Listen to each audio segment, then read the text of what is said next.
काफ़ी सारे स्टूडेंट का सवाल रहता है कि फार्मेसी करके क्या क्या किया जा सकता है। देखिए, फार्मेसी करके आप किसी भी सेक्टर में जा करके जॉब कर सकते हो। मतलब कि आप प्राइवेट सेक्टर में जा सकते हो, फार्मास्यूटिकल इंडस्ट्री में जॉब कर सकते हो, R&D department, QA QC department, production department, packaging department. उसके अलावा आप मार्केटिंग भी कर सकते हो। सेकंड, गवर्नमेंट वैकेंसीज आती रहती हैं। आप drug inspector, railway pharmacist, army pharmacist जिसको सिपाही फार्मासिस्ट के नाम से बोलते हैं, air force pharmacist, airport pharmacist and hospital pharmacist, अलग अलग वैकेंसीज रहती हैं।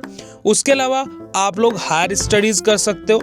हायर स्टडीज के लिए आप लोग basically GPAT, graduate pharmacy aptitude test को क्वालिफाई करके, बेसिकली इंडिया के रेपुटेटेड इंस्टीट्यूट के एंट्रेंस एग्जाम को क्वालिफाई करके वहां पर से M.Pharma या फिर फार्मा MBA कर सकते हैं। उसके अलावा आप एंटरप्रेन्योरशिप कर सकते हैं, यानी कि खुद की फार्मास्यूटिकल मैन्युफैक्चरिंग यूनिट ओपन कर सकते हैं, खुद का होलसेल रिटेल का मेडिकल स्टोर ओपन कर सकते हैं, और उसी के साथ साथ आप एकेडमिक्स में यानी कि आप टीचिंग भी कर सकते हैं। डिप्लोमा इन फार्मेसी के कैंडिडेट को बैचलर इन फार्मेसी वाले कैंडिडेट पढ़ा सकते हैं according to PCI, and B.Pharma candidates को M.Pharma क्वालिफाइड कैंडिडेट्स पढ़ा सकते हैं।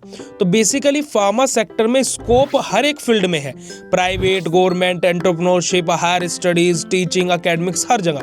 बट दिक्कत क्या आती है कि हम लोगों को उसके अकॉर्डिंग सही मार्गदर्शन नहीं मिल पा रहा है।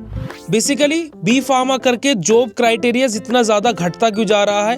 क्योंकि कि एट द एंड किसी कंपनी में अगर जो हम लोग जा रहे हैं तो वहां पर चीजें जो बिना नॉन फार्मा वाला बंदा है उसको भी सिखानी पड़ती है, और जो फार्मा वाला बंदा है उसको भी चीजें सिखानी पड़ती है। तो मेरा मानना यह है कि कहीं ना कहीं गैप यहाँ पर आ रहा है। उसके अलावा आप लोगों का क्या सजेशन है वो आप लोग कमेंट सेक्शन में कमेंट करके जरूर बताएं, और बाकी आप लोग प्ले स्टोर से BSP फार्मेसी ऐप को डाउनलोड करना बिल्कुल भी ना भूले, जहां पर B.Pharma, D.Pharma की online classes with recorded lecture, live classes and home delivery notes, ये सब कुछ आपको प्रोवाइड करा जा रहा है। तो जल्दी से जाइए BSP फार्मेसी ऐप डाउनलोड कीजिए, कोर्स में ज्वाइन कीजिए। All the very best.